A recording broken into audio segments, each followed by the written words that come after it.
Hi friends, ನಮಸ್ತೆ ಎಲ್ಲರಿಗೂ. ಸವಿರುಚಿ ಚಾನಲ್ಗೆ ಮತ್ತೊಮ್ಮೆ ಸ್ವಾಗತ. ಇವತ್ತಿನ ರೆಸಿಪಿ ಬಂದು ಚಿಕನ್ ಗೀ ರೋಸ್ಟ್ನ ಮಾಡ್ತಾ ಇದ್ದೀನಿ. ತುಂಬಾ ಚೆನ್ನಾಗಿರುತ್ತೆ. ಇದನ್ನು ನೀವು ಚಪಾತಿ, ಪರೋಟ, ಗೀ ರೈಸ್ ಎಲ್ಲರ ಜೊತೆ ಕೂಡ ತಿಂದ್ಕೊಳ್ಬೋದು. ಅಥವಾ ಇದನ್ನ ನೀವು ಊಟದ ಜೊತೆ ಸೈಡ್ ಡಿಶ್ ಆಗಿ ಕೂಡ ತಿಂದ್ಕೊಳ್ಬೋದು. ಖಂಡಿತ ರೆಸ್ಟೋರೆಂಟ್ ಹೋಟೆಲ್ಗಳಲ್ಲಿ ಮಾಡ್ತಾರೆ ನೋಡಿ, ಅದೇ ಟೇಸ್ಟಲ್ಲಿ ತುಂಬಾ ಚೆನ್ನಾಗಿರುತ್ತೆ. ಖಂಡಿತ ನೀವು ಕೂಡ ಒಮ್ಮೆ ಟ್ರೈ ಮಾಡಿ ನೋಡಿ. ಹಾಗೂ ಫಸ್ಟ್ ಟೈಮ್ ಸವಿರುಚಿ ಚಾನಲನ್ನು ನೋಡ್ತಾ ಇದ್ದರೆ ದಯವಿಟ್ಟು ಸಬ್ಸ್ಕ್ರೈಬ್ ಮಾಡ್ಕೊಂಡು ಕೂಡ ನೋಡಿ. ಪಕ್ಕದಲ್ಲೇ ಇರುವಂಥ ಬೆಲ್ ಬಟನ್ ಕೂಡ ಕ್ಲಿಕ್ ಮಾಡ್ಕೊಳ್ಳಿ. ಈಗ ಬನ್ನಿ ಈ ಚಿಕನ್ ಗೀ ರೋಸ್ಟ್ನ ಯಾವ ರೀತಿ ಮಾಡ್ಕೊಳ್ಳೋದು ಅಂತ ನೋಡ್ಕೊಳ್ಳೋಣ. ಮೊದಲು ಸ್ವಲ್ಪ ಬೇಡಿಗೆ ಮೆಣಸಿನ್ಕಾಯಿನ ನೆನೆಸಿಟ್ಕೊಳ್ಬೇಕಾಗುತ್ತೆ. ಹಾಗಾಗಿ ಒಂದು 10 ಬೇಡಿಗೆ ಮೆಣಸಿನ್ಕಾಯಿನ ತೊಗೊಂಡಿದ್ದೀನಿ. ಹಾಗೆ ಒಂದು 3 ಖಾರದ ಮೆಣಸಿನ್ಕಾಯಿನ ತೊಗೊಂಡಿದ್ದೀನಿ. ಈಗ ಮೆಣಸಿನ್ಕಾಯಿನ ಸ್ವಲ್ಪ ಬಿಸಿನೀರಲ್ಲಿ ನೆನೆಸ್ಕೊಳ್ಳೋಣ. ಈ ರೀತಿ ನಾವು ಬಿಸಿನೀರು ಹಾಕಿ ನೆನೆಸ್ಕೊಳ್ಳೋದ್ರಿಂದ ಮೆಣಸಿನ್ಕಾಯಿ ಬೇಗನೆ ಸಾಫ್ಟ್ ಆಗುತ್ತೆ ಅಂತ ಒಂದು 10 ನಿಮಿಷ ಆದರೂ ಮೆಣಸಿನ್ಕಾಯಿನ ಬಿಸಿನೀರಲ್ಲಿ ನೆನೆಸ್ಕೊಳ್ಬೇಕು. ಹಾಗೆ ನಾನು ಇಲ್ಲಿ ಒಂದು ಅರ್ಧ kg ಆಗೋಷ್ಟು ಚಿಕನ್ನ ಒಂದೆರಡು ಸಲ ಚೆನ್ನಾಗಿ ತೊಳ್ಕೊಂಡು ಒಂದು ಬೌಲಲ್ಲಿ ಹಾಕಿ ಇಟ್ಕೊಂಡಿದ್ದೀನಿ. ಒಂದು ಅರ್ಧ kg ಚಿಕನ್ಗಾಗೋಷ್ಟು ಮೆಣಸಿನ್ಕಾಯಿನ ನೆನೆಸಿಟ್ಕೊಂಡಿದ್ದೀನಿ. ನೋಡ್ತಾ ಇರ್ಬೋದು, ಈ ರೀತಿ ಕಂಪ್ಲೀಟಾಗಿ ಮೆಣಸಿನ್ಕಾಯಿನ ಒಂದು 10 ನಿಮಿಷ ನೆನೆಸ್ಕೊಂಡಿರೋದಾಗಿದೆ. ಮೆಣಸಿನ್ಕಾಯಿ ಕೂಡ ಈ ರೀತಿ ಸಾಫ್ಟಾಗಿ ನೆಂದಿದೆ. ಇದನ್ನು ನಾವು ಮಿಕ್ಸಿ ಜಾರ್ಗೆ ಸೇರಿಸ್ಕೊಂಡು ಹಾಗೆ ಒಂದು ಮೀಡಿಯಮ್ ಸೈಜ್ ಈರುಳ್ಳಿನ ಸಹ ಕಟ್ ಮಾಡಿ ಹಾಕ್ಕೊಳ್ತಾ ಇದ್ದೀನಿ. ಹಾಗೆ ಒಂದು 2 ಗೆಡ್ಡೆ ಬೆಳ್ಳುಳ್ಳಿನ ಸಿಪ್ಪೆ ತೆಗೆದು ಹಾಕ್ಕೊಳ್ತಾ ಇದ್ದೀನಿ. ಚಿಕನ್ ಗೀ ರೋಸ್ಟ್ಗೆ ಸ್ವಲ್ಪ ಬೆಳ್ಳುಳ್ಳಿನ ಜಾಸ್ತಿ ಹಾಕ್ಕೊಳ್ಳಿ, ಫ್ಲೇವರ್ ಚೆನ್ನಾಗಿರುತ್ತೆ. ಹಾಗೆ 1 ಇಂಚ್ ಆಗೋಷ್ಟು ಶುಂಠಿನ ಕಟ್ ಮಾಡಿ ಹಾಕ್ಕೊಂಡು ಹಾಗೆ ಒಂದು 2 ಟೇಬಲ್ ಸ್ಪೂನ್ ಆಗೋಷ್ಟು ಧನಿಯಾ ಕಾಳನ್ನ ಹಾಕ್ಕೊಳ್ತಾ ಇದ್ದೀನಿ. ಹಾಗೆ 1 ಸ್ಪೂನ್ ಆಗೋಷ್ಟು ಸೋಂಪು, 1 ಸ್ಪೂನ್ ಆಗೋಷ್ಟು ಕಾಳುಮೆಣಸು, 1 ಏಲಕ್ಕಿ, ಒಂದು 5 ಲವಂಗ, ಒಂದು 1/4 ಟೇಬಲ್ ಸ್ಪೂನ್ ಆಗೋಷ್ಟು ಮೆಂತ್ಯ, ಒಂದು 2 ಪೀಸ್ ಆಗೋಷ್ಟು ಚಕ್ಕೆ, 1 ಸ್ಪೂನ್ ಆಗೋಷ್ಟು ಜೀರಿಗೆನ ಹಾಕ್ಕೊಳ್ತಾ ಇದ್ದೀನಿ. ಈ ರೀತಿ ಕಂಪ್ಲೀಟಾಗಿ ಮಸಾಲೆನ ಸೇರಿಸ್ಕೊಂಡು ಈ ಮಸಾಲೆ ರುಬ್ಕೊಳ್ಳೋದಕ್ಕೆ ಎಷ್ಟು ಬೇಕೋ ನೀರನ್ನ ಸ್ವಲ್ಪನೇ ಸೇರಿಸ್ಕೊಂಡು ರುಬ್ಕೊಳ್ಬೇಕಾಗುತ್ತೆ. ಒಂದೇ ಸಲ ಜಾಸ್ತಿ ನೀರನ್ನ ಹಾಕ್ಕೊಂಡ್ಬಿಟ್ರೆ ಮಸಾಲೆ ಬೇಗನೆ ನೈಸ್ ಆಗೋದಿಲ್ಲ. ಹಾಗಾಗಿ ನೋಡ್ತಾ ಇರ್ಬೋದು, ಈ ರೀತಿ ಸ್ವಲ್ಪನೇ ನೀರನ್ನ ಸೇರಿಸ್ಕೊಂಡು ಈ ರೀತಿ ಮಸಾಲೆನ ಕಂಪ್ಲೀಟಾಗಿ ನುಣ್ಣಗೆ ರುಬ್ಕೊಂಡಿರೋದಾಗಿದೆ. ಈ ರೀತಿ ಸಿಂಪಲ್ಲಾಗಿ ಒಂದು ಮಸಾಲೆನ ರುಬ್ಬಿ ಗೀ ರೋಸ್ಟ್ನ ಮಾಡೋದ್ರಿಂದ ತುಂಬಾ ಚೆನ್ನಾಗಿ ಬರುತ್ತೆ. ಇದಿಷ್ಟ ಆದರೆ ಸಾಕು. ಇದನ್ನ ಸೈಡಲ್ಲಿ ಎತ್ತಿ ಇಟ್ಕೊಂಡಿರೋಣ. ಈಗ ಗ್ಯಾಸ್ ಮೇಲೆ ಒಂದು ಕಡಾಯಿನ ಬಿಸಿ ಇಟ್ಕೊಂಡು ಒಂದು ಚಿಕ್ಕ ಕಪ್ಪಲ್ಲಿ 1/4 ಕಪ್ ಆಗುವಷ್ಟು ತುಪ್ಪನ ಹಾಕ್ಕೊಳ್ತಾ ಇದ್ದೀನಿ. ನೀವು ತುಪ್ಪ ಎಣ್ಣೆ 2 ಮಿಕ್ಸ್ ಮಾಡಿ ಕೂಡ ಸೇರಿಸ್ಕೊಳ್ಬೋದು. ನಾನು ಈ ರೀತಿ 1/4 ಕಪ್ ಆಗುವಷ್ಟು ತುಪ್ಪನ ಸೇರಿಸ್ಕೊಂಡಿದ್ದೀನಿ. ತುಪ್ಪ ಈ ರೀತಿ ಬಿಸಿ ಆದಮೇಲೆ ಸ್ವಲ್ಪ ಹಸಿ ಕರಿಬೇವಿನ ಸೊಪ್ಪನ್ನ ಹಾಕ್ಕೊಂಡು ಫ್ರೈ ಮಾಡ್ಕೊಳ್ಳೋಣ. ಈ ರೀತಿ ನಾವು ತುಪ್ಪಕ್ಕೆ ಕರಿಬೇವಿನ ಸೊಪ್ಪನ್ನ ಹಾಕ್ಕೊಂಡು ಫ್ರೈ ಮಾಡ್ಕೊಳ್ಳೋದ್ರಿಂದ ಫ್ಲೇವರ್ ತುಂಬಾ ಚೆನ್ನಾಗಿ ಬರುತ್ತೆ. ಸೇರಿಸ್ಕೊಂಡು ಫ್ರೈ ಮಾಡ್ಕೊಂಡಿದ್ದಾದಮೇಲೆ ಆವಾಗಲೇ ರುಬ್ಬಿಟ್ಕೊಂಡಿರೋಂಥ ಮಸಾಲೆನ ಸೇರಿಸ್ಕೊಳ್ತಾ ಇದ್ದೀನಿ.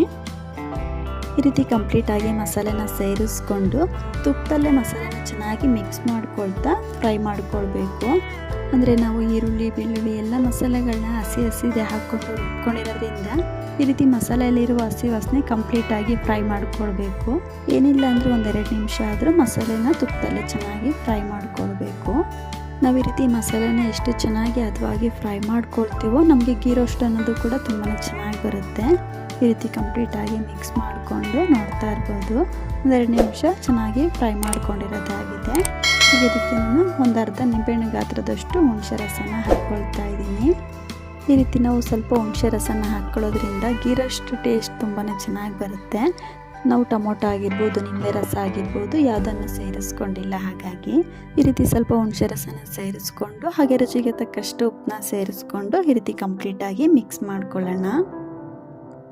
ಈ ರೀತಿ ಕಂಪ್ಲೀಟಾಗಿ ಮಿಕ್ಸ್ ಮಾಡಿಕೊಂಡು ಈಗ ಇದಕ್ಕೆ ತೊಳೆದು ರೆಡಿ ಮಾಡಿ ಇಟ್ಕೊಂಡ್ರಂಥ ಚಿಕನ್ನ ಸೇರಿಸ್ಕೊಳ್ತಾ ಇದ್ದೀನಿ.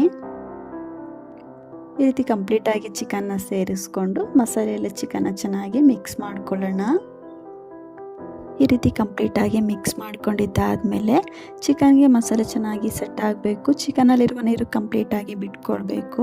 ಹಾಗಾಗಿ ಒಂದು ಪ್ಲೇಟ್ ಮುಚ್ಚಿ ಒಂದು 5 ನಿಮಿಷ ಚಿಕನ್ನ ಫ್ರೈ ಮಾಡ್ಕೊಳ್ಳೋಣ.